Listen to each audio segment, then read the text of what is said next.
aula de orientação a objeto. Eu acredito que amanhã a gente consiga.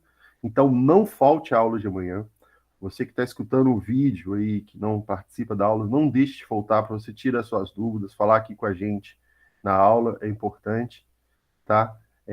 A aula de manhã a gente vai começar com orientação a objeto mesmo. Então, é uma mudança forte de paradigma, tipo assim, você entender de um jeito, programar e vai ver orientação a objeto, você vai ver que muda muito, tá? Eu até alguns feedbacks que eu tive aí, o pessoal falou que está fazendo a lista no C e depois passando ela para o Java. Até então, até essa aula, você consegue fazer isso, mas na aula de amanhã em seguida você não consegue, que aí o C não vai dar suporte para as coisas que a gente vai ver. Aí, no caso, teria que ser o C++, mas é interessante você aprender e colocar agora, começar a pensar nesses conceitos devagar para entender e depois já começar a exercitar bem, tá? Beleza? Então vamos lá na aula de hoje. Eu vou fazer um mix aqui de o slide e mostrar também lá no nosso código, no nosso Android, no nosso Eclipse, né? Que a gente está usando.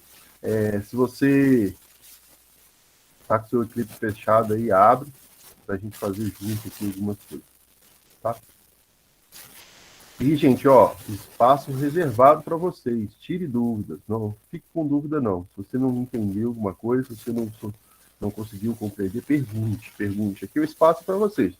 Não tenha medo porque está gravando, você vai perguntar alguma coisa que não é, de repente, você acha que não é uma dúvida pertinente. Não existe isso. Dúvida é dúvida. Se você tem a dúvida, pode perguntar. Se você for escrever no chat aí, levanta a mão para eu poder ver, senão sua dúvida pode passar e eu não ver. Ou se quiser perguntar com o microfone também, fique à vontade, tá? O importante é perguntar, o importante é a gente participar aqui. Se não tiver dúvida também, obviamente, não se sinta incomodado de ter que perguntar alguma coisa, tá? Fique à vontade. Então, a gente vai ver uma matéria hoje, que eu tinha comentado, que é uma continuação de funções, que é a ideia da recursividade, uma função recursiva. A gente vai discutir um pouquinho isso, e vai falar. Isso aqui é o bicho-papão, o pessoal tem muito medo, mas o pessoal pinta o dragão mais feio do que ele é. O dragão não é tão feio assim, não, tá? Claro que tem que entender, mas depois que você entende, é tranquilo. Um pouco difícil para você projetar os algoritmos desse jeito. É um pouco difícil, sim. Mas, de certa forma, você entendendo já ajuda muito. O problema é que as pessoas querem projetar os algoritmos de forma recursiva, né? As funções de forma recursiva, mas não entendeu ainda como é que funciona a ideia da recursão. Então, a gente vai trabalhar um pouquinho hoje, na aula de hoje, nesse sentido. Beleza? Vamos lá, então. O que é uma função recursiva, né? Para a gente começar a falar. É quando uma função pode chamar a si própria, tá? Então, se eu tenho uma função que ela auto se chama, ela fica chamando e ela fica recursiva, né? Ela fica uma coisa recursiva. Se você for ver bem aqui, deixa eu tentar simular uma coisa aqui para a gente ver. Eu compartilhando a minha própria tela aqui, vou compartilhar a tela 2. Vocês já estão vendo aqui o que está acontecendo aqui quando eu compartilho a própria tela do Meet, do Meet aqui. Vocês estão vendo que está entrando um porção de janela dentro de janela, de janela, de janela. Fica uma coisa recursiva, né? Repare que está lá até no finalzinho, está chamando uma chamada olha o mouse, como é que está propagando em tudo quanto é canto. Porque tá uma coisa chamando outra, né? Como eu estou espelhando a minha tela e também estou mostrando a minha tela, fica recursivo, né? Ela fica chamando. Deram para vocês verem, né? Porque quando eu troco aqui, pode ser que vocês não vejam. Não Sim, tenha deu visto. sim. Então, isso fica o recursivo, né? Uma coisa tá, eu estou chamando, eu estou mostrando uma coisa que eu também estou vendo. Mas na hora que eu estou vendo, eu também estou mostrando. E na hora que eu estou mostrando, eu também estou vendo. Então, fica uma coisa chamando outra, né? É assim que é a função também. A gente pode ter funções que vão ficar se chamando, né? Esse tipo de função que se chama ela mesmo, é chamado de função recursiva ou definição circular. A gente vai ver no código, fica bem tranquilo, a gente só está introduzindo aqui. As funções recursivas, elas são mais direto a forma, e também é até dito mais elegante, porque é um jeito mais fácil de ver, né? Porém, o consumo de memória para essas funções é muito grande, tá? Ela consome mais memória do que um algoritmo iterativo, que é um algoritmo sem ser uma função recursiva, tá? Então, as funções recursivas, sempre um algoritmo interativo, ele tem uma forma de escrever ele de forma recursiva, e sempre um recursivo tem uma forma iterativa de escrever, tá? Vamos dar uma olhada aqui no nosso código. Coloquei alguns exemplos que eu estava fazendo aqui já, mas eu vou colocar aqui um novo. Criei uma classe nova no seu... Deixa só o meu ligar aqui.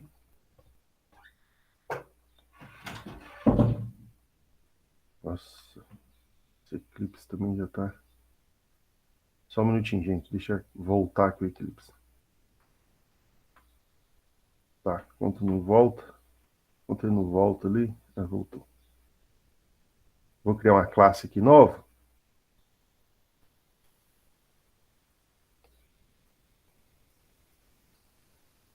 Criei uma também aí para vocês... De vocês. Vou chamar de... recursão mesmo. Tá? Vou criar um método main aqui. A gente vê primeiro ele executando a ideia.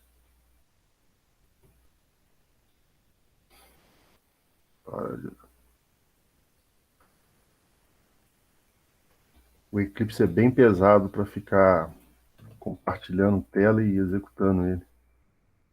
Então tá, vou criar uma função aqui, só para a gente discutir. Vou criar uma função. Vou dar o um nome curto, tá, gente? Vai ficar pequenininho aqui.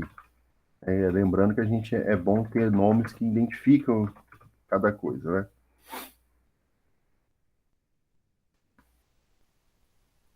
Anda. Eita, Eclipse, hein? O Eclipse está bem parado. Função 1. Tá? A função 1, eu vou só colocar um print aqui para a gente ver. O nome dela, função 1. Tá? Eu vou chamar essa função 1 aqui embaixo. Isso não é novidade para a gente já está fazendo. Então, a função 1 chama lá, aqui na main vai chamar a função 1 e vai executar aqui, né? Vai na função 1 e vai executar. A gente pode ter chamadas sucessivas de funções, né? Eu posso chamar tanto a função 1, né, chamou a função 1, como eu posso também chamar a função 2, né? A função 2, chamando a função 2. Posso vir aqui e chamar a função 2. Não tem problema nenhum. Né? Vai ter a função 1 e a função 2. O que está acontecendo? Está chamando a função 1 e está chamando a função 2. Né? A função 1 sendo chamada, a função 2 sendo chamada.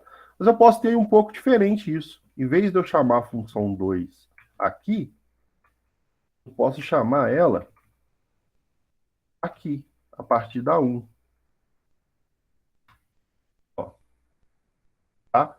Vamos só fazer aqui uma diferença antes de fazer isso, só para vocês verem. A função 2 estava aqui. Vou imprimir aqui início da main.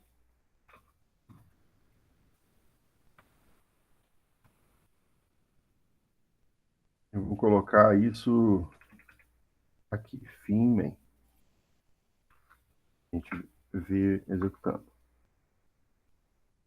Então vamos lá, ó. Aí imprimir início da main, né? A função 1, a função 2 e o fim da main. Então começou aqui, chamou a 1, chamou a 2 e terminou. Mas eu poderia ser diferente, né? Eu poderia fazer o seguinte, eu quero que a função 2 ela não seja chamada depois que a função 1 terminar, tá? Eu vou fazer outra coisa aqui para a gente ficar, ó. Início, função 1, fim, função 1. Início, função 1, fim função 1. São 2, né? Deixa aqui ainda do jeito que estava. Função 2. Certo? Então a gente vai ver rodando aqui. É pra gente. Preste bem atenção para quando eu falar, mudar para recursão, você entender. Tá, ó, então a função 1, né? Ó, está sendo chamada aqui depois da main, né? Ó, início da função 1, olha lá, início da main, início da função 1, fim da função 1, né?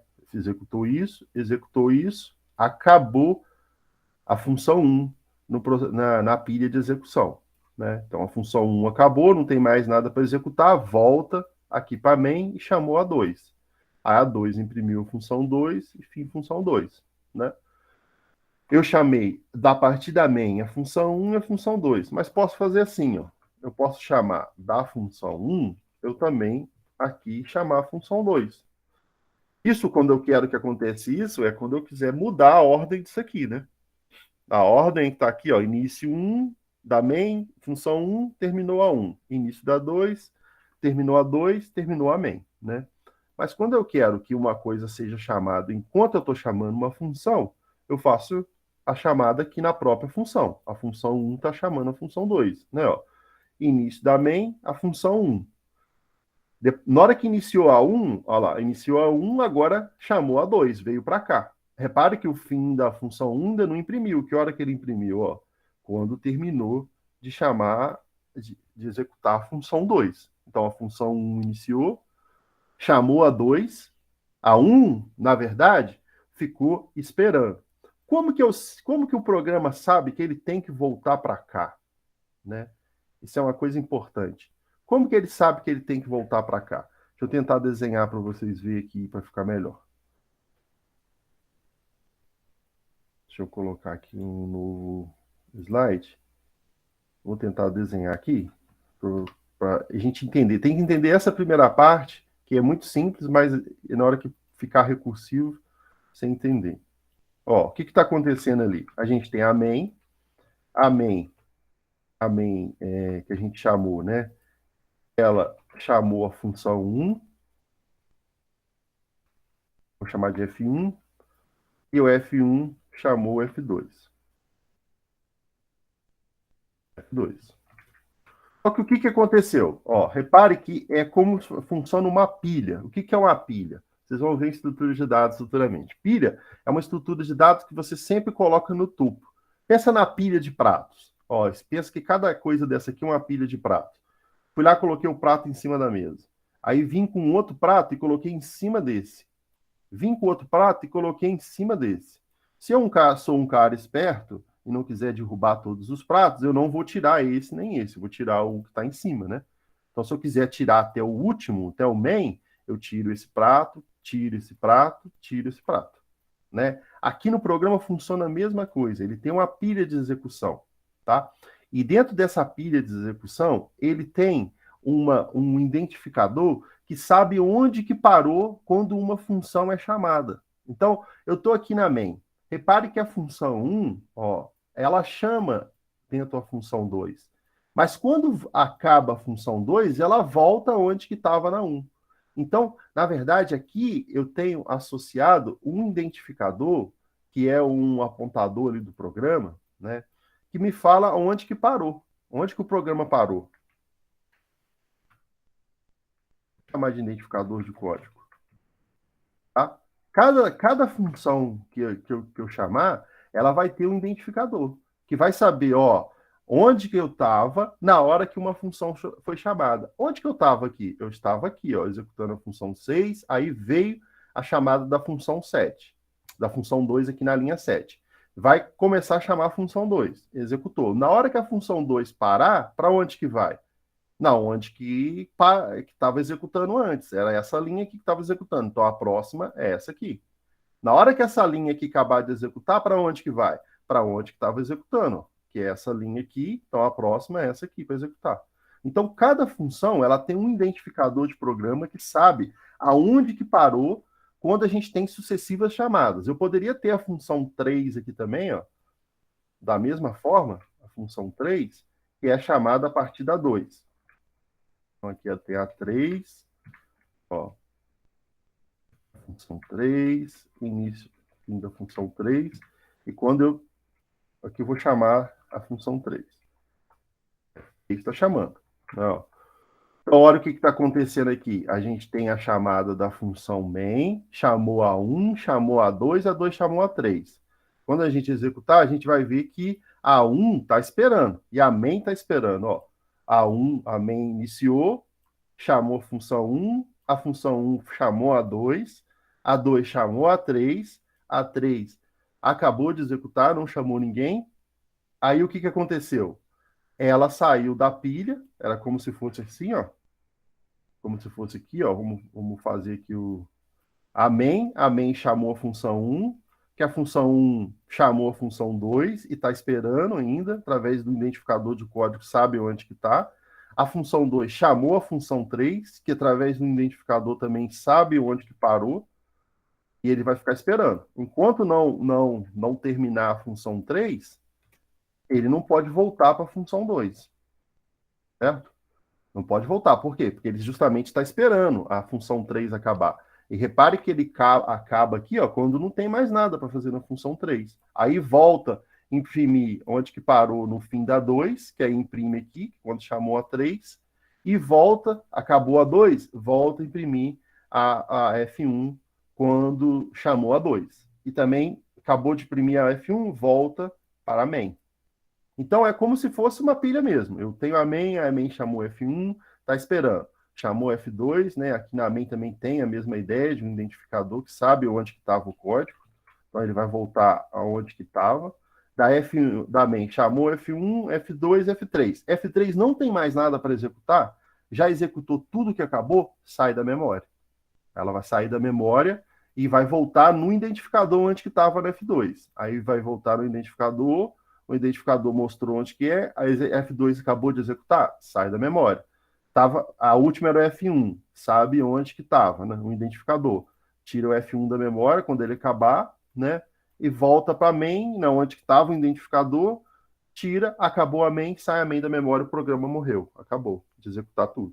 É assim que funcionam os programas, né? Eles têm uma pilha de execução e identificadores aonde que está o código que está executando. Essa pilha pode crescer muito, ela pode ter muitas coisas aqui para cima, pode ir crescendo. Mas como ele não confunde? Porque ele vai empilhando, colocando uma coisa em cima da outra, como se fosse uma pilha de pratos, e através do identificador ele não vai chamar de novo tudo da F2 quando ele terminar F3, porque tem um identificador lá que fala da onde que parou. Ele não vai imprimir aqui de novo o início da 2, quando terminar F3, porque não estava aqui, esse aqui já executou. Ele parou aqui, ó. Ele parou aqui, então o próximo é esse, quando o F2 responder. Então, vai vir aqui para quando o F3 responder, né? Vai vir para F2.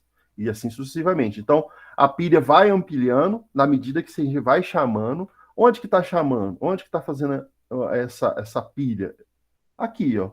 Começou a main, quando a gente inicia o programa, já empilha a main. Aí fica esperando.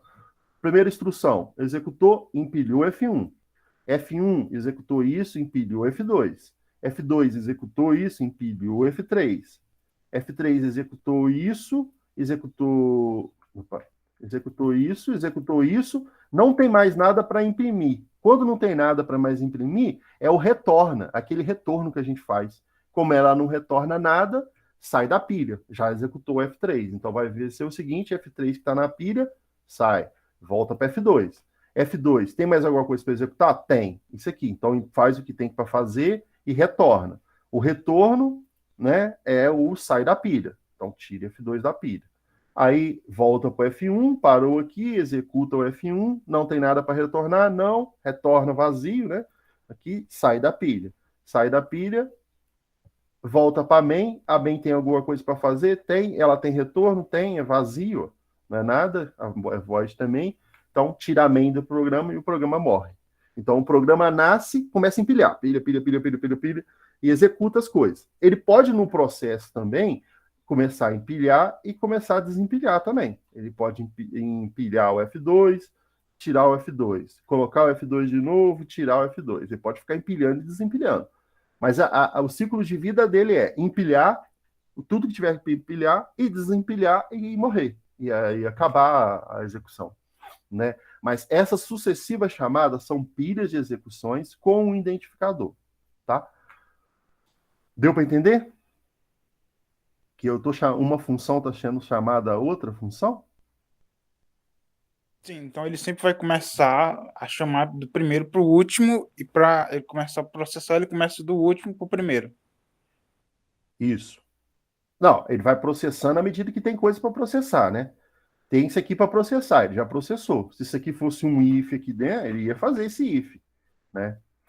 É na ordem que está. Acabou de processar tudo que está na ordem, tem uma chamada, faz um salto. Pula lá para a chamada onde que tem. Quem é F2? F2 é esse aqui. Começa a executar F2. Na hora que o F2 morrer, aí e que ele retornar, aí passa a executar da onde que estava. Que estava aqui, executa aqui. Certo? Eu vou fazer outros exemplos, mas deu para entender esse exemplo que é uma coisa chamando outra função? Sim, aí na prática uma função, a função que está mais embaixo, ela só vai terminar de executar quando a função que está acima dela for executada, já, né? Exatamente.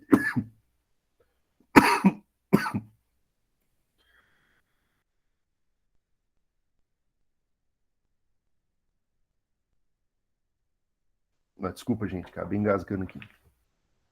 É isso mesmo. Ela executa à medida que as de cima já tiver executado.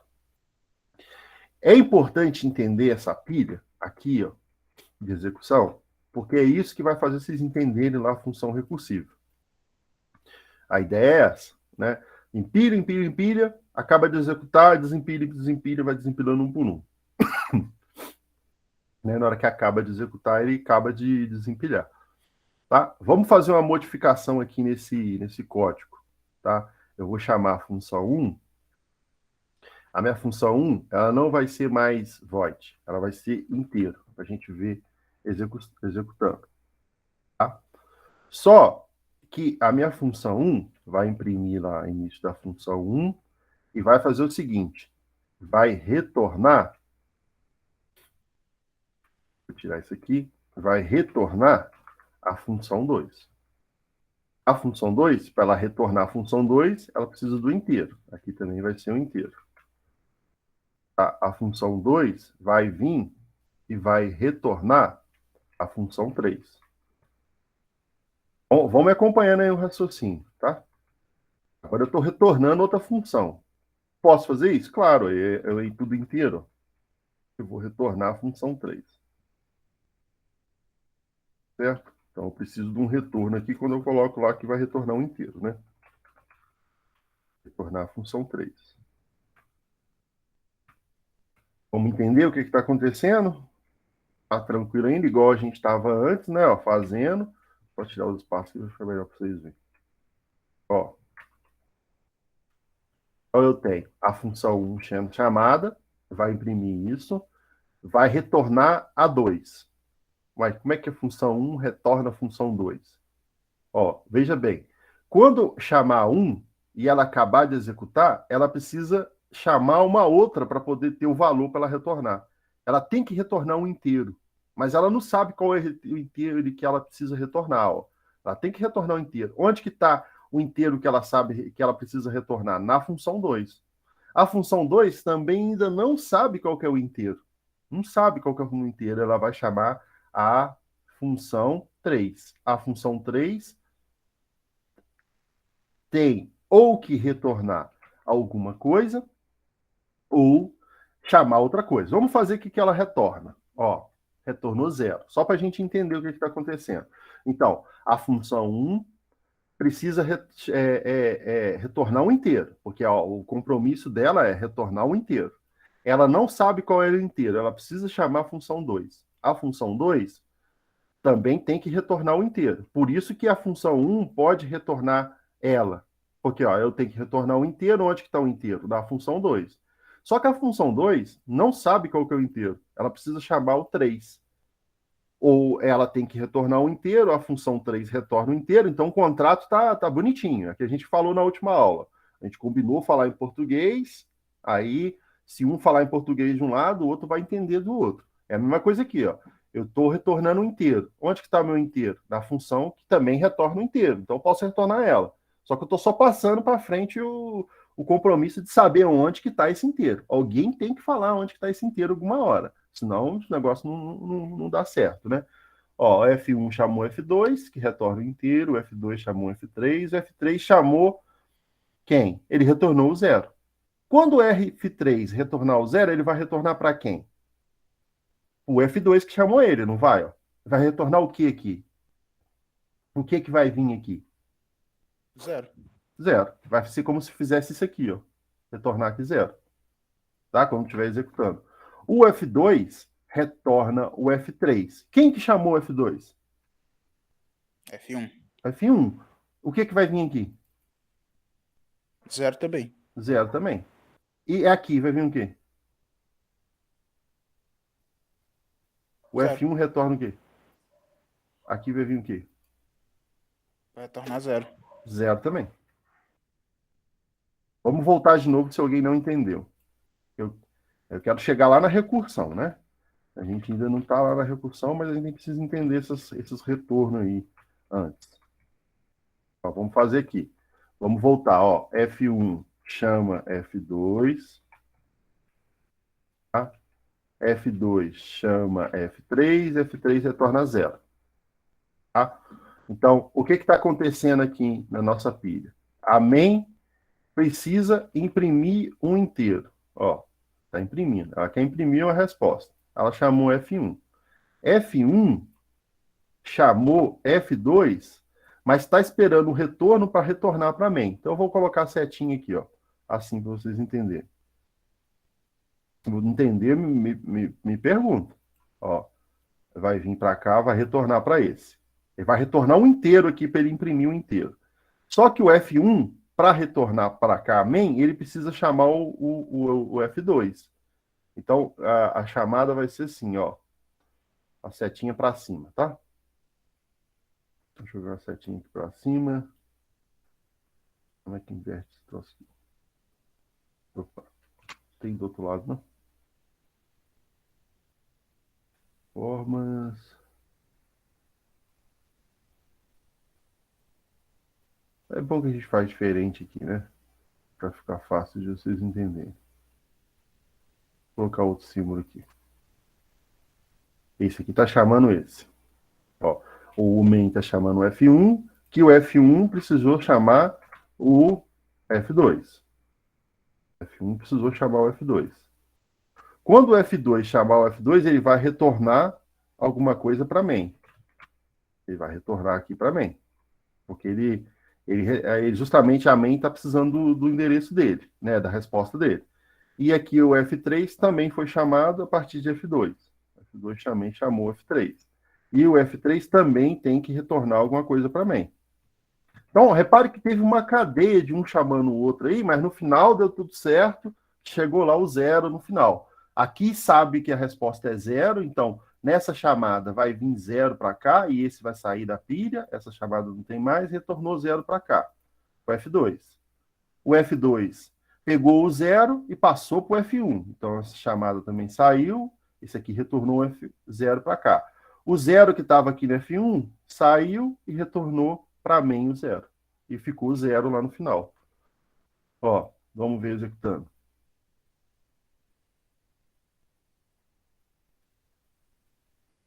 Olha lá.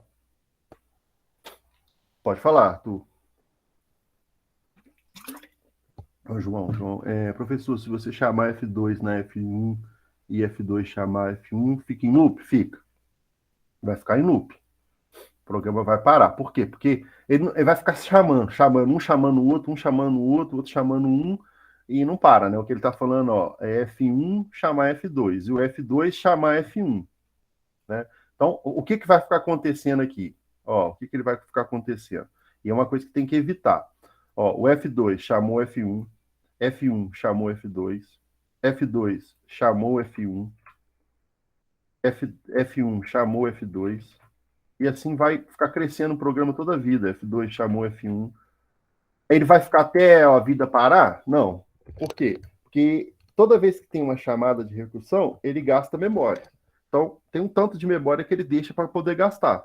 Na medida que vai gastando, estoura a pilha, aí ele para de executar. Né? Se a gente vê aqui, ó, F2, F1 chamando F2, F2 chamando F1. Vamos executar aqui para a gente ver que ele vai ficar imprimindo aqui F1, F2, F1, F2, F1, F2, toda a vida e não vai parar, né? Tomara que o Eclipse não pare junto também, né? Ó, olha lá, parou de executar já. Ó. Por quê? Ele está tendo tantas chamadas que ele entendeu que está em loop. Ó. Olha lá, ó. Thread, ó, Stack Overflow erro. Ou seja, não tem mais memória para comportar essa tanta de chamada. E ele chamou muitas vezes. Ó. Muitas vezes.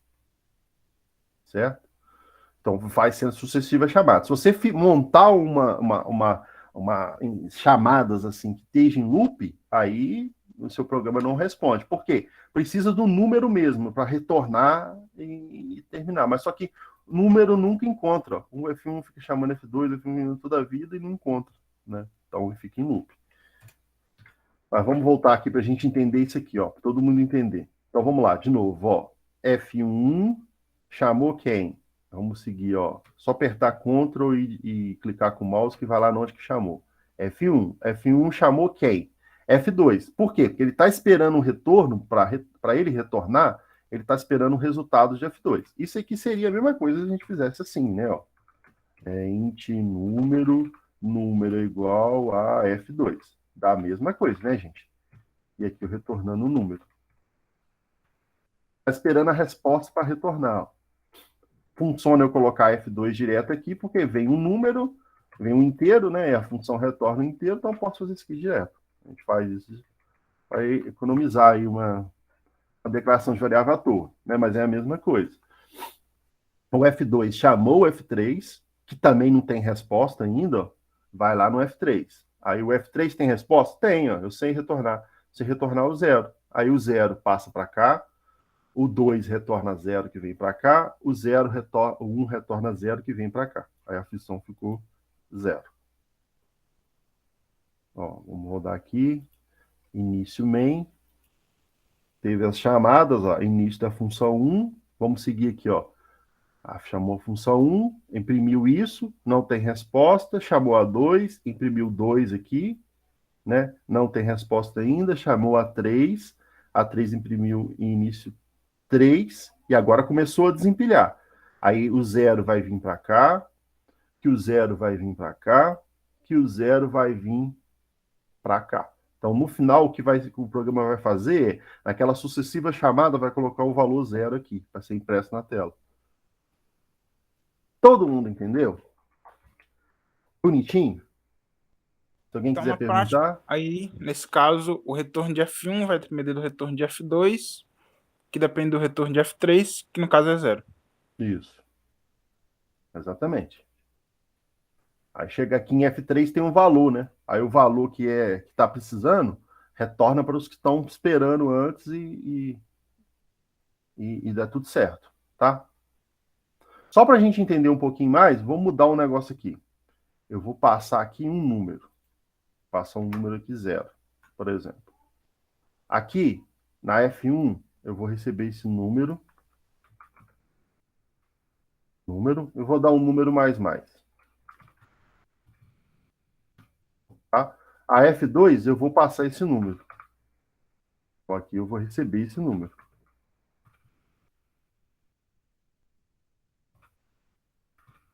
Ó. 2. Aqui F3 eu também vou passar o número. Você nunca brincou da brincadeira do anel, de passar o anel? Esse é o momento. Aprender aí como é que vai passando uma coisa de um lado para o outro. Nem sei se aí as crianças daí brincam com anel. Também as crianças não brincam mais com nada disso, né? Em lugar nenhum. As crianças querem brincar com tudo. Certo? Ó. Então, ó, o que eu estou fazendo aqui? O F1 chamou o a função main chamou o F1 e passou o que aqui?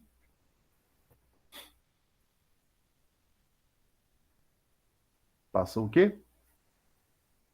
Que valor que veio aqui? Veio o endereço de memória para cá? O que veio para cá? F1, ó, passou, o que que veio para cá? O valor. Que valor? Valor zero.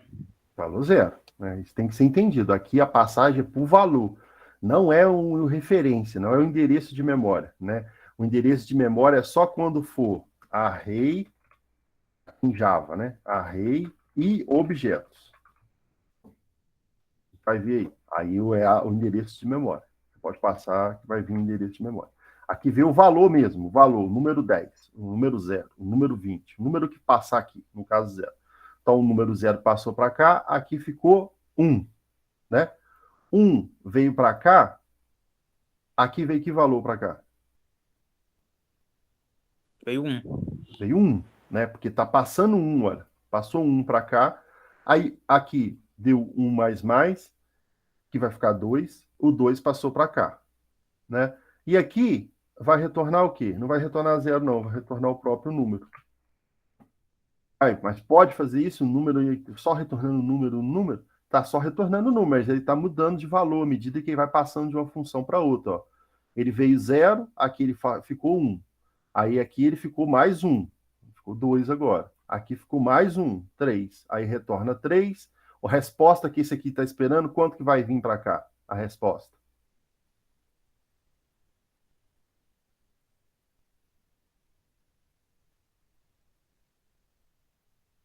Quanto que vai ser a resposta daqui? 3. 3, exatamente. E a resposta para cá? 3 também. 3 também. E a resposta para cá? 3. 3 também. Todo mundo conseguiu entender? Vamos voltar de novo antes de executar. Ó. A F1 passou 0, a função 1. A função 1 veio cá e passou 0 aqui. O 0 que estava aqui ficou 1. O 1 que passou aqui, ó. Aqui veio 1. Chamando quem? A F2. Tá esperando a resposta, mas ele passou 1 para cá. Ele está esperando a resposta. Quem tem a resposta? F2. Ele não sabe que depois da F2 tem F3. Ele só sabe que tem que chamar F2. A F2 veio 1 para cá. O 1 deu 1 mais, ficou o 2. Aí ele falou assim: olha, a resposta que eu quero está na F3. Mas toma aí 1 nesse parâmetro. Aí passou 1. O 1 que veio. Passou 2, né? O 2 aqui. O 2 ficou 3. E aí o F3 sabe que não, a resposta é 3. Ah, a resposta é 3? Então retorna 3. Para quem chamou? Quem chamou? F2. Quem chamou F3? O F2. O F2, ó, retorna 3. Para quem que chamou F2? O F1. 3. Aí o F1 retorna lá para main 3. Certo? Então, quando a gente executar isso aqui, a gente vai ter a resposta no final. Olha lá, 3. Todo mundo entendeu, gente? Com muito carinho. Entendeu? Porque agora vai bagunçar isso aqui. Tá entendendo que as chamadas estão acontecendo, tá passando um parâmetro, aí fica esperando, aí na hora que tem a resposta vai retornando. Todo mundo entendeu isso? Sim, sim. Beleza, se não entendeu, fala aí que eu explico de novo, porque vai começar a ter chamadas aqui direto. Tá? Vamos só fazer mais uma coisa aqui. F3 agora, a gente tem F1, tem F2, F3. F3, sabe a resposta não. Vai perguntar para F4. Qual é a resposta? Tá? F4 vai falar assim, eu sei fazer a resposta, mas eu tenho que fazer uma coisinha aqui. Public static, vou fazer o F4. Int F4, ó, ele está recebendo um inteiro, né? Ele está recebendo um inteiro que está passando lá, eu vou chamar de número também, tá? O número pode ser qualquer coisa. Aí eu vou fazer assim, ó, ele vai falar assim, se o número que está fazendo, se o número que está fazendo for maior ou igual a 100, retorna o número.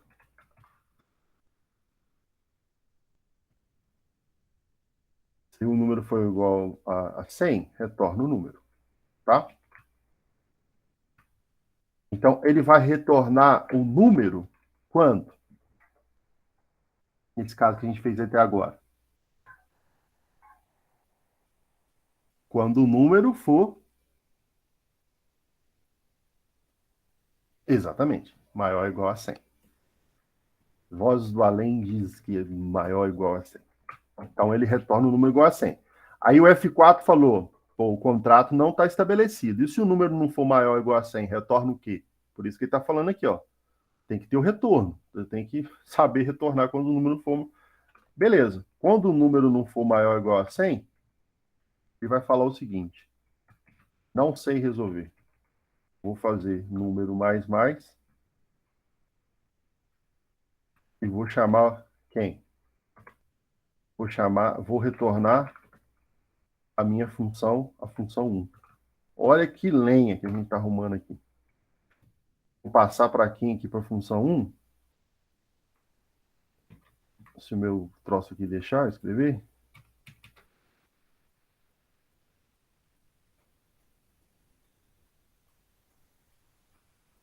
Eita, peraí, gente. A pilha aqui deve ter acabado. Repare que a função 4, ela sabe resolver se o número for maior do que 100. Né? Se o número não for maior que 100, ela não sabe resolver. Ela está esperando ainda. Né? Então, aqui eu vou passar quem que ela vai passar? O número. Olha que lenha que está isso. Olha o que a função 4 nos aprontou. Ó, a função 1 e a função 2, a função 3, eu vou até esconder aqui que você já sabe. O problema agora é a 4. A 4, se o número for maior que 100, ela retorna número. Se o número não for maior que 100, ela está chamando o F1. Só que o F1 chama quem? F2. F2 chama quem? F3. F3 chama quem?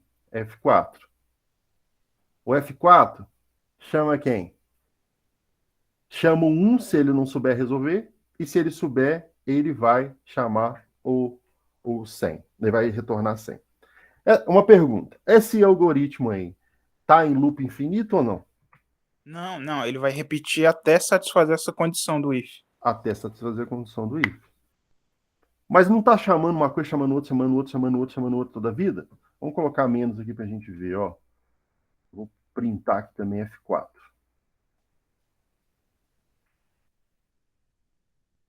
Executou F4. 50 aqui. Ó. O que o F4 está falando? Se o número for maior ou igual a 50, retorna número. E a gente viu quando retorna, o que vai acontecer? Quem chamou F3 vai ficar 50. Quem chamou o F3 aqui, né? Vai ficar 50. Quem chamou F2 vai ficar 50. Todo mundo que chamou já saiu da memória e aqui vai ficar 50. Né?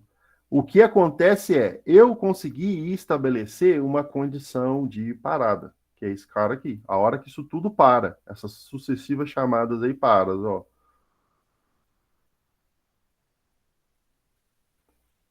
Então ele vai executar, olha lá.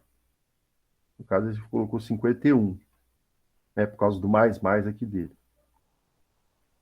Né? Quando mais um 50, aí quando for que 51 é maior ou igual, aí para. O 50 ainda aceita, né? Se a gente quiser só 50, tem que pôr assim.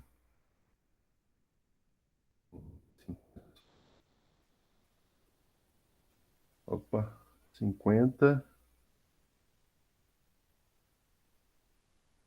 O F4 retornou. Aí aqui o 50. Porque já está o 51, né? 51 é maior que 50. Ele está fazendo mais nos outros lá, né? Aqui. Por isso que quando passa de 51, chega aqui, ele já passou. E aí não executa mais. Que a condição dele é passou dos 50, retorna. Se ele chegar aqui 49, por exemplo, aí ele não entra aqui e continua chamando. Como ele chama o F1 continua dando o mais, aí vai aumentando o valor, né? Pode passar até muito de 50. Aqui deu, por exemplo, 49. Ficou 50 e chamou esse. Ficou 51, tá chamando ainda. Chegou o F3, ficou 52, se fosse o caso, né? Se coincidisse. Aí chegou aqui 52, é maior que 50? Então retorna o número. Certo? Então repare que quantas vezes ele ficou nesse ciclo aqui, olha. Vamos ver se a gente consegue ver com 50. Ó, um ciclo, um chamando 2, chamando 3, chamando 4. Aí depois de novo, um chamando 2, chamando 3, chamando 4, que o 4 chama 1, né? 1, 2, 3, 4 de novo. Outro, 1, 2, 3, 4. Ó, outro de novo. Olha quantas vezes. Outro de novo. Outro de novo. Outro, outro aqui. Ó, mais uma vez e terminou. Olha quantas sucessivas chamadas ele teve na recursão, né? Isso é um algoritmo recursivo. Só que a recursão ela está num ciclo de funções. Por que ele é recursivo? Porque para encontrar o valor, as funções ficam se chamando, uma chamando a outra, chamando a outra, chamando a outra, de forma que tem um ciclo, né? Um ciclo de chamada, né? E esse ciclo de chamada ele termina quando uma condição é satisfeita. No caso, a condição para todo mundo aqui parar é o F5, o número ser igual a 50, maior que 50. Repare que é um loop, mas um loop que vai ficar chamando aí até terminar. Se eu colocar assim, ó, tá chamando. A gente vai ver se vai dar para a gente ver ele printando. Olha lá. Printou. Vamos pôr um número maior aqui ainda para ficar chamando mais. Mas repare que para uma hora, olha. Aqui não parou mais por causa de que não tem mais espaço para tanta chamada, né? Tem um Stack Overflow, quer ver? Olha lá, um Stack Overflow, que é muito grande, né? Repare que tem um custo muito grande para isso. Eu só estou somando mais um número, mas eu estou somando mais um número, chamando mais uma memória, mais uma função, e essa função está sendo armazenada na memória. Vamos ver se aqui dá. Não deu ainda também. Olha como é que gasta muito do recurso do computador. Ó, esse conseguiu. Repara que ficou um tempinho. Olha quantas chamadas que teve. Quantas Só chamadas vai que poder teve? fechar essas funções quando a última foi executada, né? Quantas chamadas teve? Olha. 10.003 funções foram executadas. E só fechou, agora você está falando, só fechou esse ciclo todo quando encontrou uma coisa para parar. Se a coisa não parasse, se a coisa não parar aqui, a gente já viu, né? Mas se eu colocasse aqui, por exemplo, true, if true, true, né? Eu estou verificando se aqui é um true, estou passando um true, a gente já sabe o que vai acontecer, né? Vai, ó, fiz fazer uma coisa e fiz outra. If true, na primeira vez ele para, né? A primeira vez que chegar aqui, if true, true, né? Na verdade, é tipo o contrário, if false, para ele não parar nunca, né? Aí ele vai ficar chamando a vida inteira, até que a pilha não aguenta mais, porque não tem memória mais para o Java, e ele fala, ó, Stack Overflow, não consigo mais separar um recurso para pilha. Essa pilha aqui, ó, chegou no tamanho máximo que a memória do seu computador aguenta. Então, se eu for dando mais memória aqui para o meu computador, tipo, meu computador tem 2 GB de memória para o Eclipse. E isso aí também tem o seguinte, gente, o computador vocês podem ter 16 GB de memória. Aí você tem que ver quantas memórias está associada para o Eclipse usar. Ele não usa a memória infinita, a total do computador, não, entendeu? Se você for ir no arquivo de configuração dele, dá para você limitar o tanto de memória. Então, vem como default 1 GB ou 2 GB no máximo. Então, quando ele estoura esse 1 GB, mas nossa, restaurou fácil, só de chamar essas funções já acabou? Porque é muito recurso atrelado aqui. Tem endereço de memória atrelado, tem um contador de programa que é atrelado, tem estruturas de dados que é atrelado aqui. Por isso que ele não tem um recurso assim para ficar chamando infinitas. Mas se eu fosse ir colocando memória aqui, 16 GB, ou colocando mais, até quando eu tiver tera de memória, ele vai crescendo essa pilha aqui. Ele vai caber mais espaço, ele vai chamando, até chegar no final, né? Até no final. Uma hora para a memória, ele fala, olha, não consigo processar mais por falta de memória. Ó, deu um Stack Overflow. Eu não consigo, não tenho memória para associar mais nessas chamadas. Aí ele interrompe e dá essa exceção aí, falando, ó, sinto muito, fui até aqui, né? Se a gente for ver até onde ele foi, basta a gente imprimir aqui, ó, quando ele imprimiu 4, a gente imprimiu o tamanho do número, né? Vamos ver até onde ele consegue ir, ó. No meu computador aqui, se vocês fizerem isso, dos vocês vão ser diferentes, né? Ó, vamos ver até onde ele conseguiu ir. Repare que o que é isso aqui? Alguém me responde o que é esse tanto de troço aqui? Que tá aqui?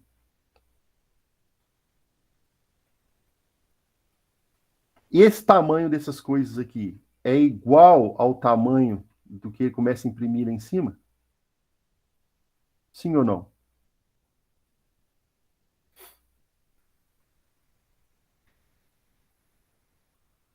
Vozes do Além diz que sim, e é sim mesmo, porque isso aqui é o desempilha. Ele foi empilhando, não cheguei, não aguento mais, não tem mais espaço, desempilha. Vai chamando. Repare que ele está em desempilhando justamente onde que chama, quer ver, ó? Olha onde que ele estourou a pilha aqui, ó, Java.23, ó, aqui que ele estourou. De onde que chamou depois? 19. Chamou aqui, ó. Da onde que chamou? O 13, ó. Ele está desempilhando, exatamente aquilo que a gente fez lá aquela hora, empilhando e está voltando agora para trás. Está desempilhando, desempilhando, desempilhando, desempilhando tudo, entendeu? Se você for seguindo aqui, ó, você vai começar até lá onde que tudo começou. Onde que tudo começou? Lá na main. Vamos ver se ele vai mostrar aqui. Ó. Aqui é porque ele já não está. Tem um limite para ele printar aqui no Eclipse, né? Para a gente ver o final aqui, tem que colocar num arquivo. Ele começou aqui, ó. Chamou, aquele fio imprimiu, mas na verdade ele não começou aí, né? Ele começou aqui, na main, que chamou isso, estourou. Então ele mostra a pilha chamando e a pilha desempilhando. Olha quantas vezes, até onde ele conseguiu ir aqui, ó, nesse meu computador, com o ambiente aqui, na hora que ele está executando, né? Que pode variar também de uma hora para outra hora. Ó, guarda esse número, 414351. O final é 4351. Vamos ver se vai dar 4351. Pode ser que dê mais, ó. Vamos ver. Aí depende do momento do processador, né? Porque o sistema operacional está gastando o processador também. 4351, né? Então agora deu hora. Aí tem hora que dá diferente por causa que o sistema operacional, por causa das rotinas do sistema operacional mesmo, tá chamando coisa, né? Aí tem menos memória que usa para o Java. Então tem várias coisas que pode acontecer, né? A hora está escalonando o processo, né? O Java está rodando aqui junto com o Eclipse, junto com o Meet, junto com uma opção de coisa, né? Então tem tudo está acontecendo junto, né? É multitarefa.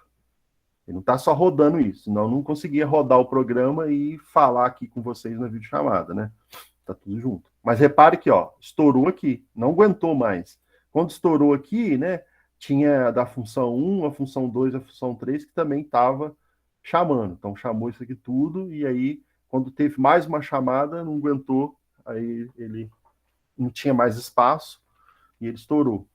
Né? Olha que interessante. Quando ele chamou a função 4, ó, a função 4 veio aqui, não entrou aqui porque é falso, ele veio aqui, aí ele chamou a 1. A 1 ele fez mais, conseguiu chamar 2. A 2 ele fez mais, conseguiu chamar 3. A 3 ele fez mais. Quando ele tentou alocar o recurso para 4, aí ele falou, puf, estourou. Não cabe. A 4 não cabe mais na pilha. Olha que interessante. Aí ele nem chegou a imprimir aqui. Se eu ficar testando isso toda a vida, eu vou ver isso aqui mudar. Vai mudar. Ele vai ter hora que vai te chamar por causa do recurso, né? Tem hora que vai caber, tem hora que não. Mesmo ele tendo um tamanho atrelado, né? Tem coisa rodando junto aqui do próprio Eclipse, né? É a memória atrelada não para o meu programa, mas para o Eclipse. Se na hora que eu estiver rodando, o Eclipse der algum negocinho aqui, que ele está atualizando, aí a memória já cai, né? Então, a memória é única só para o computador inteiro, né? Deu para entender, gente? Essa brincadeira que a gente fez aqui de uma função chamando outra? Deu sim, Sim. professor. Tá. Então, Para isso que é a gente pode usar isso, professor? Hã? Para que a gente pode usar a recursividade, por exemplo? Beleza, a gente já vai ver. A gente já vai ver.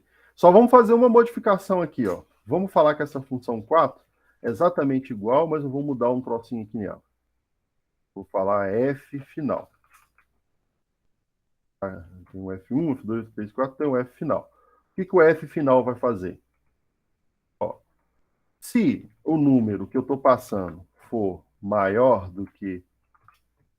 A gente fez 50, né? 50, retorna 1. Só que em vez de chamar agora o F Eu vou chamar quem? O F final. Aí você fala, puxa, agora o trem bagunçou de vez. A ideia de pensar é a mesma. A mesma. É o mesmo ciclo. Repara que lá eu não tinha sucessivas chamadas, que ia chamando F1, F2, F3, F4. F1, F2, F3, F4. F1, F2, F3, F4. Até que isso aqui fosse verdade, e aí ele retornava.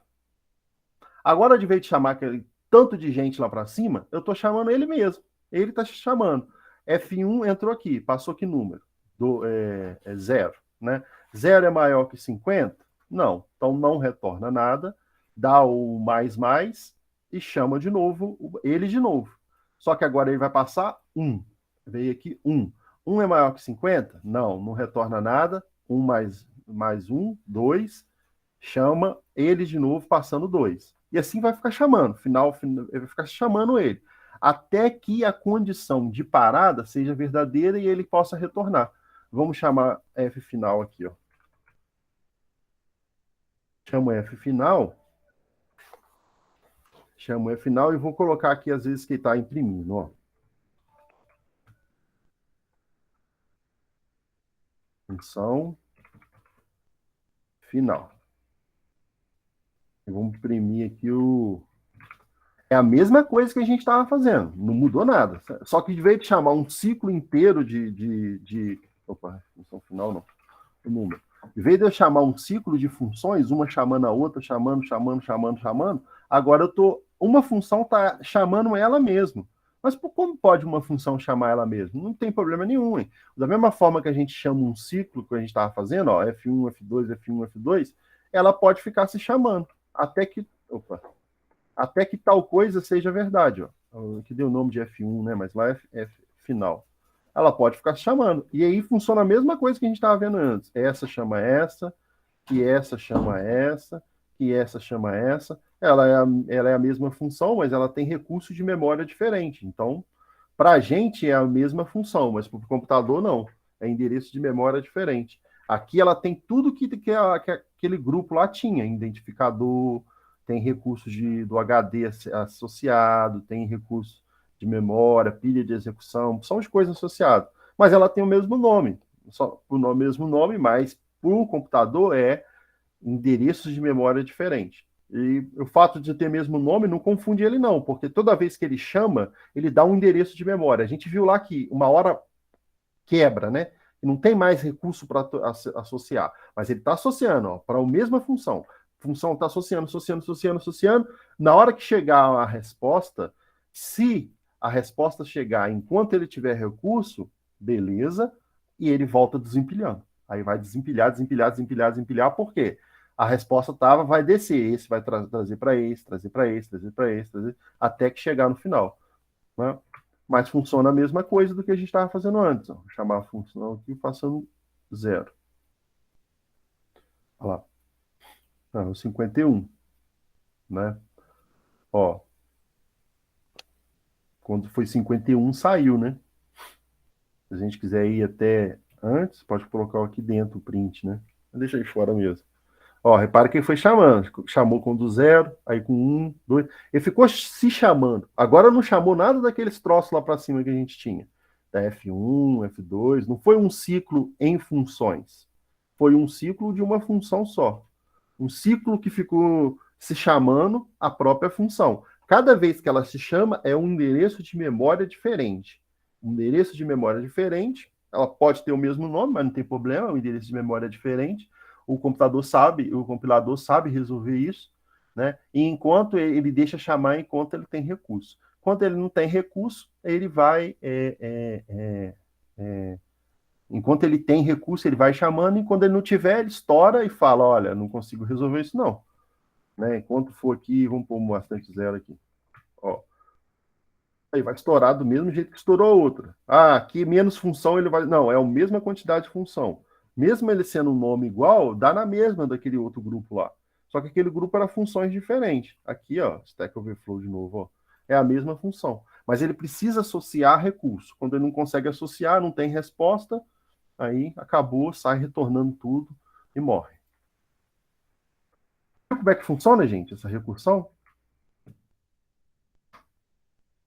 Deu para entender isso? Então, na prática, ele encara como sendo funções diferentes, né? Para a gente é a mesma função porque a gente olha nome. Por compilador não é a mesma função porque ele dá endereço de memória diferente, né? Então, para ele é diferente, mas para a gente é a mesma coisa. Eu fiz aí aqui, isso é uma função recursiva, ou seja, uma função que se chama, né? Isso é muito poderoso, mas gasta muito recurso. A gente vai ver aqui, ó, que para isso acontecer, a gente precisa sempre, quando você for pensar numa algoritmo recursivo, o que você tem que pensar? Ó, vou fazer uma função recursiva. Eu vi lá que é uma função recursiva, é aquela função que chama um grupo de funções e fica chamando, ou ela fica chamando ela mesma. Ela fica chamando, ela chamando. Mas o que tem que ter? Todo algoritmo recursivo. Uma condição de parada, que é um caso base. Qual que é o caso base aqui? Esse é o caso base. Onde que para, porque a gente sabe que se não parar vai estourar, tem que parar alguma hora. O caso base e o parâmetro que deve ser modificado. Porque se não tiver parâmetro modificado, o troço entra, fica recursivo e fica loop infinito também, olha. Olha como é que vai ficar loop infinito do mesmo jeito. Ó, aqui não está mudando o n, né? Então toda hora vai passar o mesmo n para todas as funções. Olha o que vai acontecer. Ó, estourou. Não está mudando o n, nunca chega aqui, ó, nunca retorna. Mesmo se aqui fosse 5. Mesmo se aqui fosse 5. Nunca chega naquele 5, por isso que estoura. Por isso que quando o nosso algoritmo está em loop, é porque ele está chamando uma coisa que ele não consegue resposta, entra num lugar que ele não consegue sair e fica em loop. Ele fica, acaba o recurso e aí ele acaba morrendo, né? Não tem mais recurso aí, ó. Tudo está zero, né? Não consegue nunca entrar aqui, né? E mesmo se ele entrasse aqui e ficasse em loop também, né? Vamos trocar aqui, ó. Então, todos os loops geram essas chamadas aí que não tem fim. Não tem... Deixa eu colocar um loop aqui para ele morrer, ó. Hide true. Posso fazer isso? Posso até fazer isso aqui, ó. E vai ser sempre verdade, né?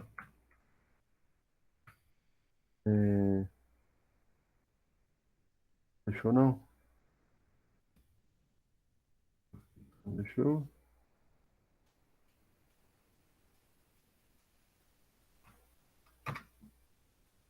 Não deixou não?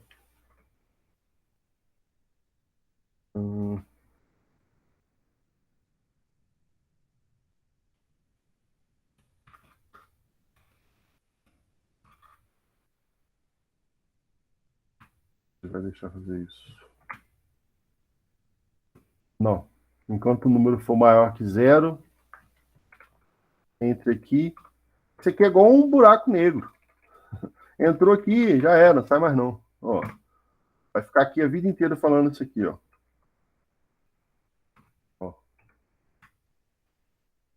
Nunca vai chegar no retorno, olha. Aí vai entrar em loop também, por causa de outro motivo. Então tem que tomar muito cuidado, ó. Aí, ó. E por que, professor, aqui ele demora mais tempo para estourar? Porque gasta menos recurso para cá do que para ficar criando função. Quando você cria uma função, é muito recurso computacional que está ali, memória, opção de coisas. Então ela estoura rapidinho. Aqui não, ele não gasta recurso tanto assim. Ele está só usando lá no endereço de memória, ele está incrementando esse valor aqui, ó. Ele está incrementando esse valor. Então, uma hora vai parar também. Pode ser que se você fizer isso em casa, você ficar esperando aí dias, ele vai funcionar dias ainda. Mas uma hora para, mas e gasta bem menos, olha. Porque aqui está em loop, mas não é um recurso sendo atrelado. O único recurso que está mudando aqui é esse valor aqui ficar sendo acessível, né? Não está mudando nada, ó. Ele está imprimindo na tela isso.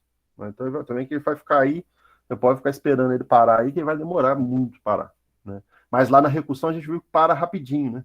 Porque é recurso, aí estoura a memória e ele não aguenta, né? Se eu ficar aqui, fazer outra coisa aqui dentro, ele pode ser que ele pare mais rápido, né? Deixa eu pegar aqui, ó, um número mais vezes o número.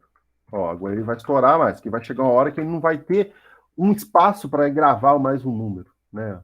Vamos pôr aqui o buraco negro, número. né? Ele vai estourar, ele não vai falar, não aguentei fazer isso, ó, né?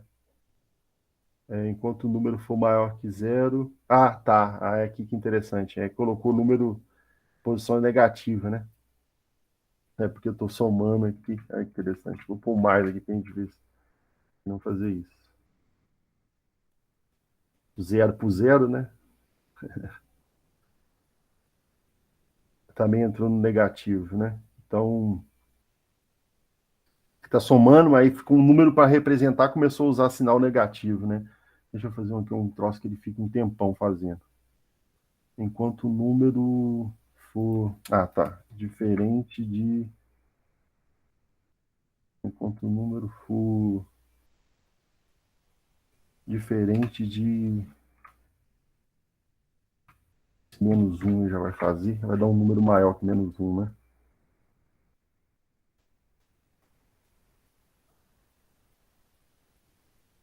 Ó,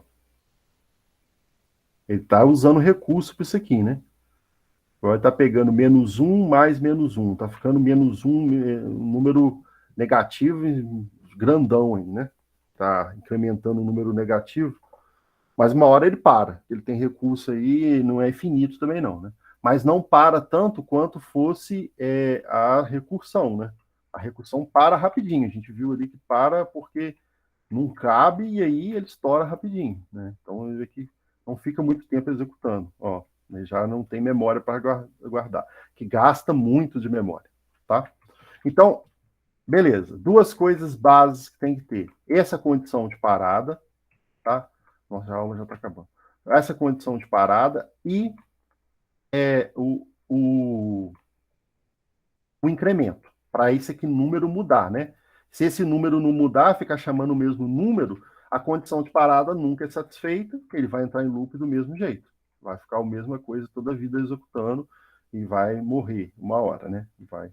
Então você sempre tem que prestar atenção num projeto de algoritmo assim. Eu tenho que aumentar o número que eu estou passando em parâmetro, mas eu também tenho que ter uma condição de parada, certo? Alguém perguntou aí, tá, mas isso na vida prática? Você pode usar para qualquer coisa. Você repare que é como se você estivesse fazendo um for ali. Ué. É a mesma coisa. Qualquer algoritmo desse da lista 1, da lista 2, qualquer algoritmo que você já fez na vida, dá para você fazer a versão recursiva dele. Vamos ver esse algoritmo aqui do fatorial. A gente sabe que o fatorial do número 4, por exemplo, é 4 vezes 3, vezes 2, vezes 1. Então, se eu passo aqui 4 como parâmetro, aí vai falar n é igual a zero? Não, não é. Então vai entrar aqui, porque n é 4, né? O fatorial é igual a 1 aqui, o f é igual a 1, aí ele vai entrar, vai fazer um loop aqui for, que vai começar de 0 e indo até a 4. Aí ele vai fazer 4 é igual a 4 vezes 1. Aí tira o i incrementado, né? Menos, menos, aí vai ficar de novo. 4, aqui é i, né? Eu copiei errado, é i vezes 3. Depois eu conserto. E o i, que era 4, ficou 4 vezes 1, depois vai ficar 3 vezes 1, 2 vezes 1, 1 vezes 1, aí sai, né? Que é igual a zero, vai sair. E aí o que vai acontecer? Vai ter o acumulado aqui no F, o fatorial, né? Então, o fatorial de 4 vai ter o 4 vezes o 3, vezes o 2, vezes o 1, né? E aí, o que está acontecendo aqui? Ó, eu tenho o algoritmo interativo dele, a mesma coisa, só que é muito mais fácil de fazer, olha. Qual que é o caso base? É quando n é igual a zero. N é igual a zero, ele para, ele retorna 1. Mas quando ele não for igual a 1, o que ele vai fazer? O n do momento vezes o fatorial de n menos 1. Só que o n menos 1 está mudando aqui, não está? Uma hora vai ser 4, se a gente passar, por exemplo, o fatorial de 4. Depois o fatorial de 3, depois o fatorial de 2, depois o fatorial de 1, mas só que o n está esperando. Aí o que vai acontecer? Ó? Repare que isso aqui é um algoritmo recursivo. Ó. Um recursivo, esse aqui é o iterativo, que faz a mesma coisa. Tá? Faz a mesma coisa, só que um escreve do jeito que a gente escrevia com for, e esse aqui, o for, ele não é um for, é implícito ali, é na própria recursão que eu estou fazendo as chamadas para ir mudando os valores para chegar numa resposta. Repare que está empilhando, empilhando, empilhando, né? Ó, várias vezes aqui. Se eu passar 4, ele vai fazer fatorial de 4 menos 1, de 4 menos 1, então ele vai chamar o fatorial de 3, o fatorial de 2, o fatorial de 1 e vai terminar. Aí ele vai ter sucessiva chamada assim, ó. Vamos supor que chama o fatorial de 4. Fatorial de 4, na main passou 4. Então veio 4 para cá. 4. 4 é igual a 0? Não. Então não entra aqui, que é igual aquele caso básico que a gente tinha lá para a gente fazer parar, vai entrar aqui. 4, passou 4, né? 4 vezes o fatorial de n menos 1. Quem que é n? 4. Então, o fatorial de 3 menos 1. Quem que é 4 menos 1? 3, né? Então, vai passar o fatorial de 3. A primeira vez chamou o fatorial de 4, depois vai chamar o fatorial de 3. Depois que veio 3 para cá aqui, 3 é igual a 0? Não. 3 vezes o fatorial de 3 menos 1. Quem que é 3 menos 1? 2. Então, é o fatorial de 2. Chama o fatorial de 2 aqui de novo. Aí vai empilhando, olha. Por que está empilhando? Não tem resposta ainda. Está chamando o fatorial. Então, aqui, ó, não tem a resposta ainda. Ele está toda hora chamando o fatorial de um número aqui. Quando é que ele para? Quando o n for igual a 0, que aí ele tem a resposta igual a 1. Aí ele vai retornar 1 e vai desempilhar tudo que chamou e fazendo essa multiplicação. Quer ver? Então, chamou 4. Vamos de novo, ó. Vamos acompanhar aqui que vocês já entenderam lá, né? Que ele fica chamando. O 4... vai chamar o fatorial de 3, vai chamar o fatorial de 2, vai chamar o fatorial de 1, vai chamar o fatorial de 0. O fatorial de 0 é o... Aqui vai vir 0, 0 ele sabe fazer. Que vai retornar 1. Quando retornar 1 aqui em cima, aí volta fazendo a conta. Retornou 1. Então, coloca 1 no lugar do n que chamou. Então, 1 vezes o fatorial que estiver chamando, que chamou no momento, que é o fatorial do 0, né? Que é 1 menos 1.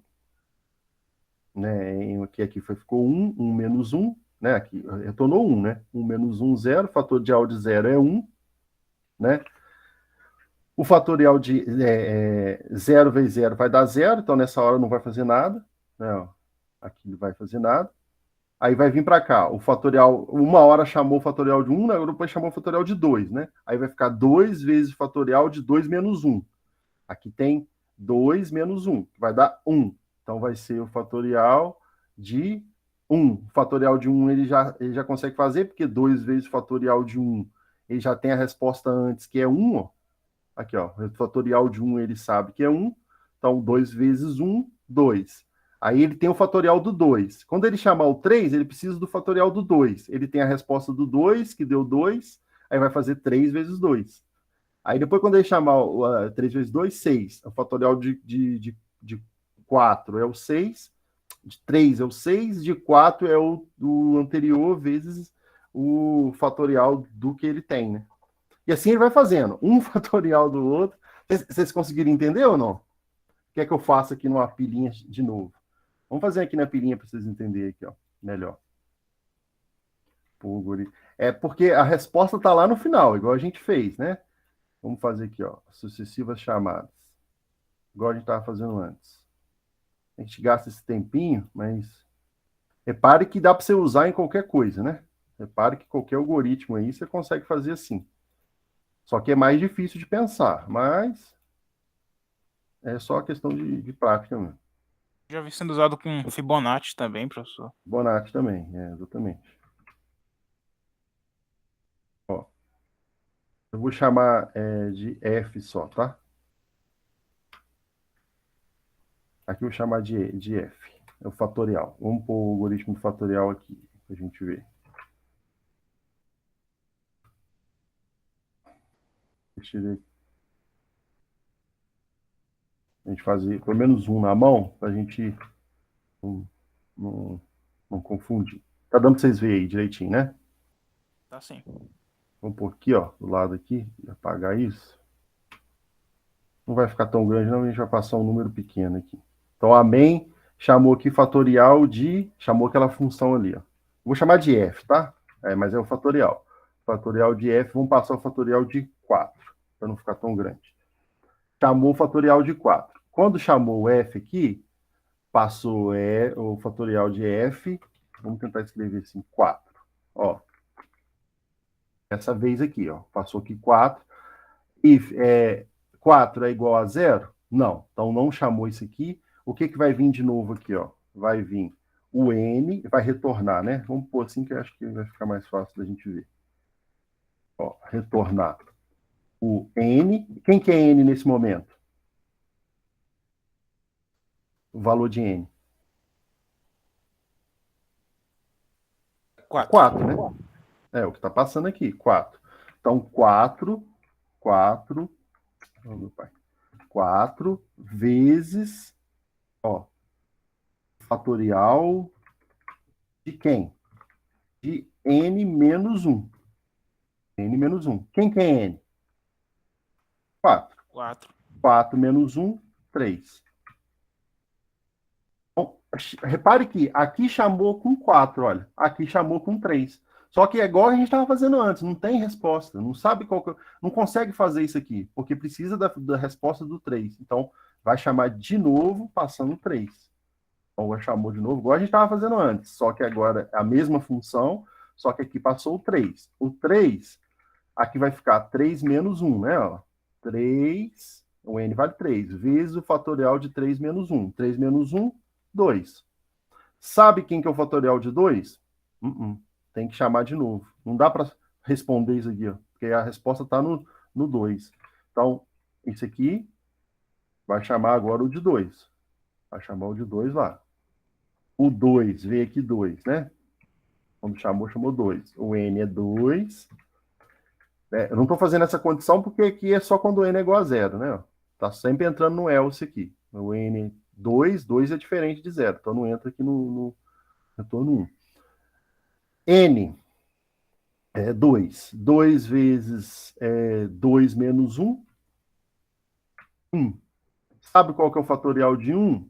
Sabe não. Chama de novo qual que é o fatorial de 1. Passou 1 aqui para cima. Aqui veio 1. Aqui fica... Quanto que fica aqui? 1. E aqui? 0. 0.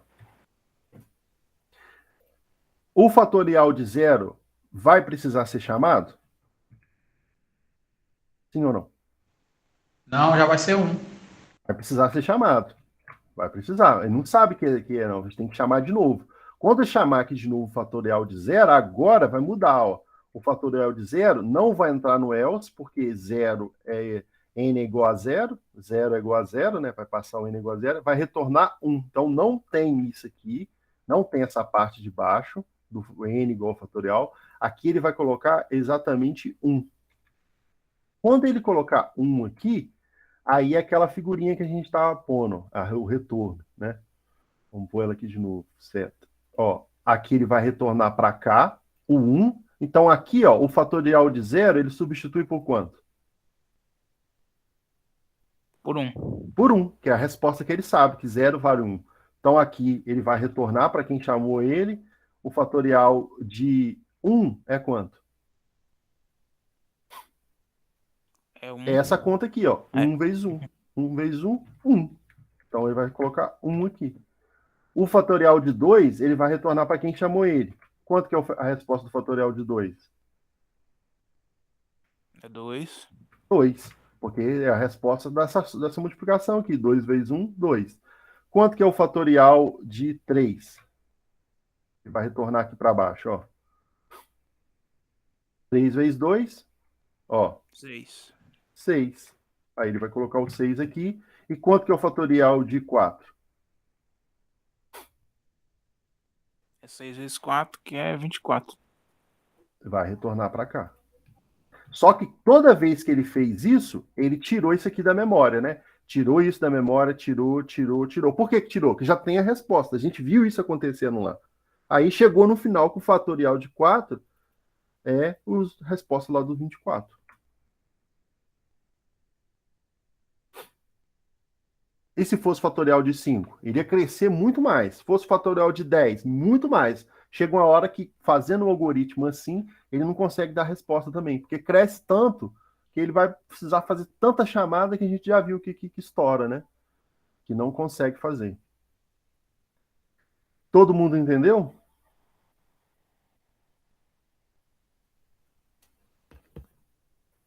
Sim, não.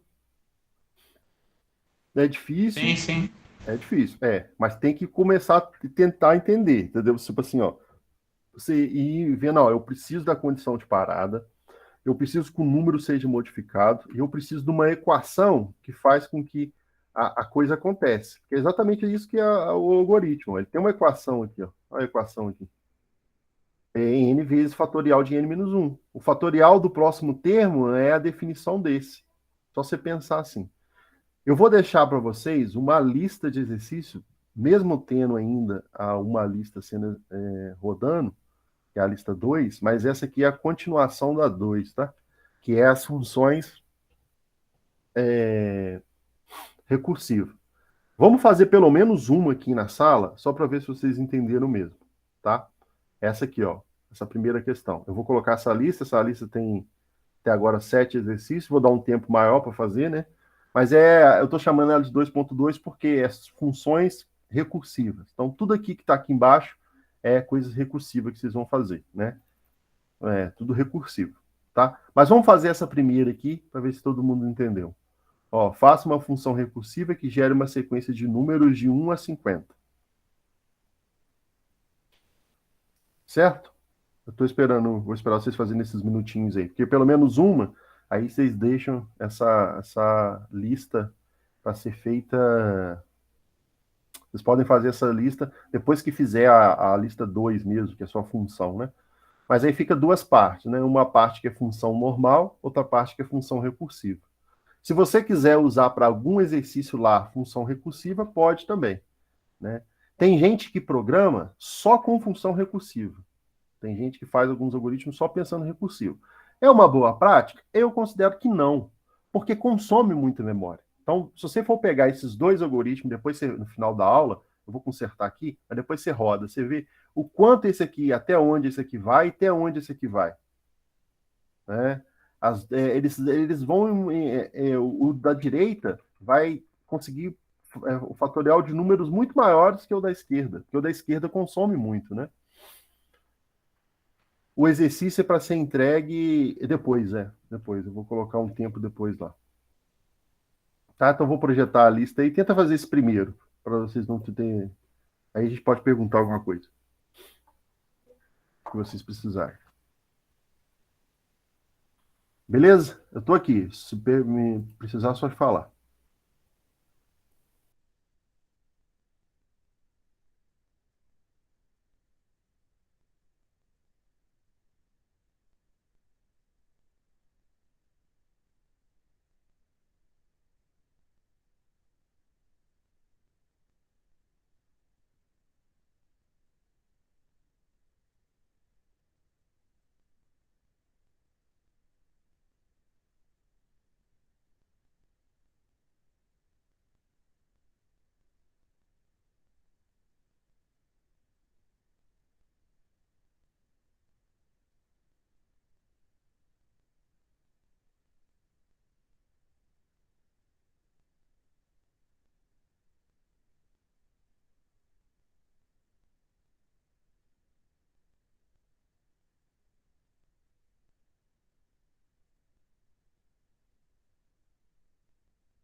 Eu aí, gente, conseguiu?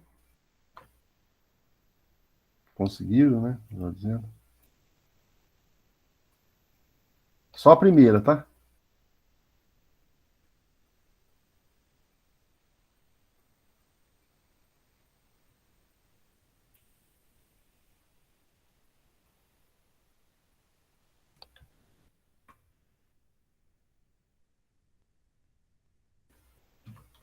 Alguma dúvida?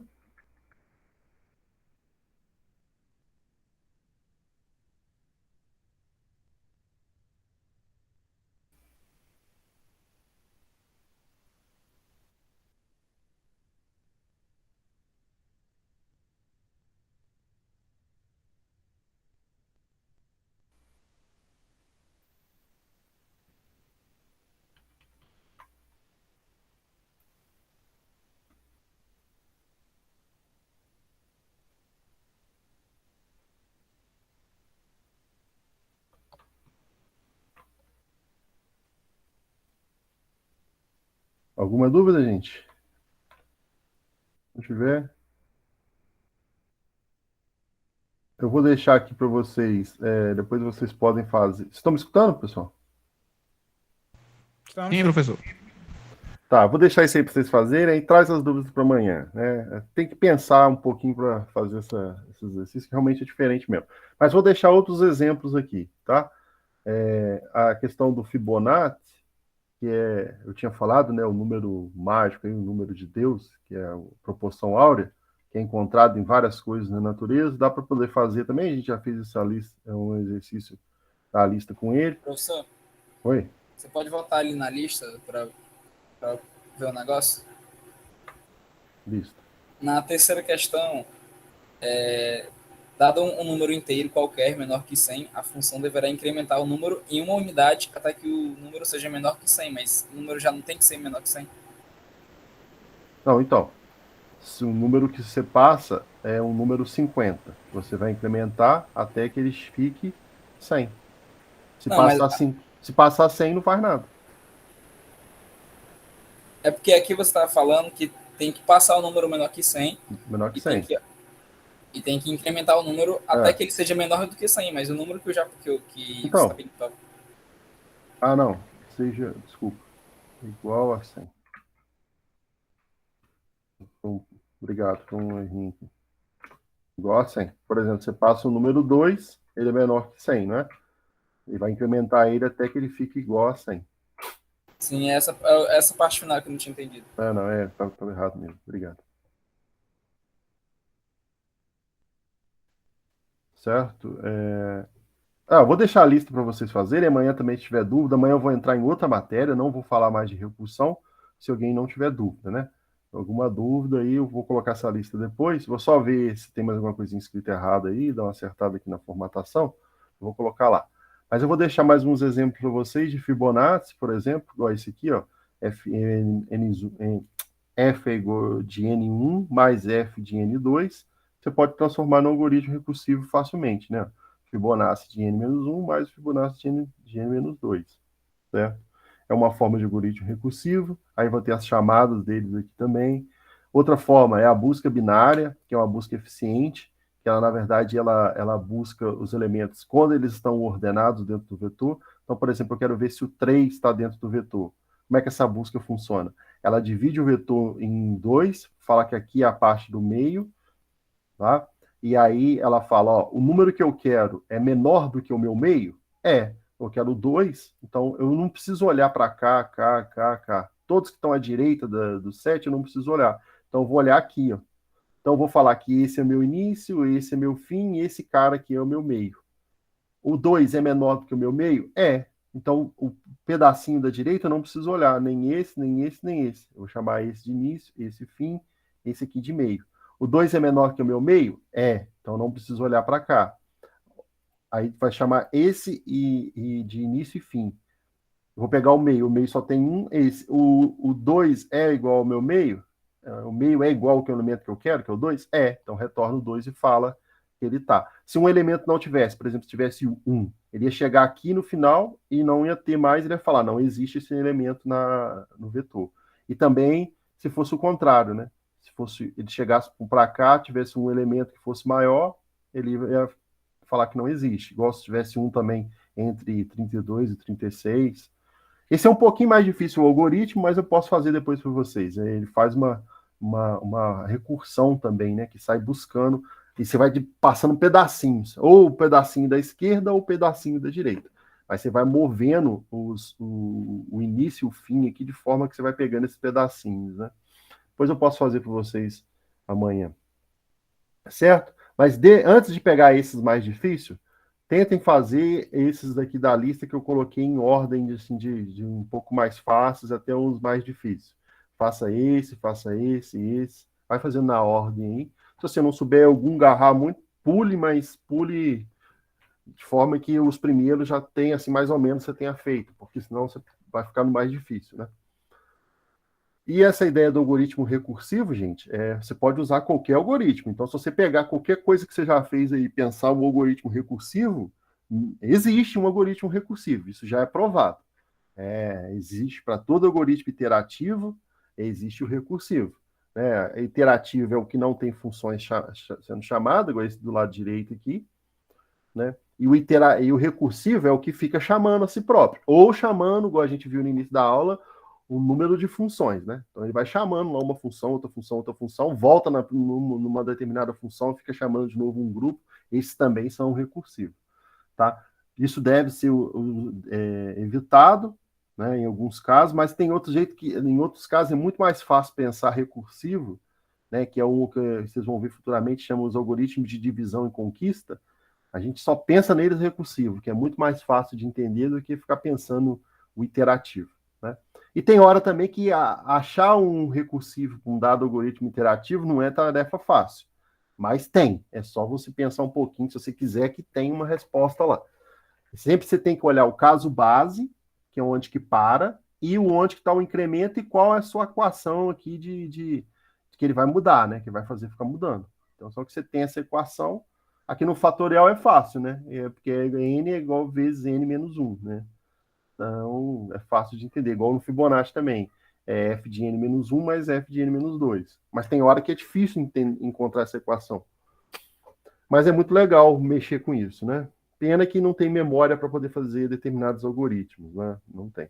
Faça o teste também depois aí, à tarde, ou a hora que você puder, rodar esse número, vai passando o número grande aqui, vê a hora que ele estoura, e depois passa para esse aqui também, número grande, e vê que hora que ele estoura. Você vai ver aqui na sua máquina que esse primeiro aqui estoura muito mais rápido do que esse aqui, da direita. Os dois estouram, né? Porque isso aí é fatorial.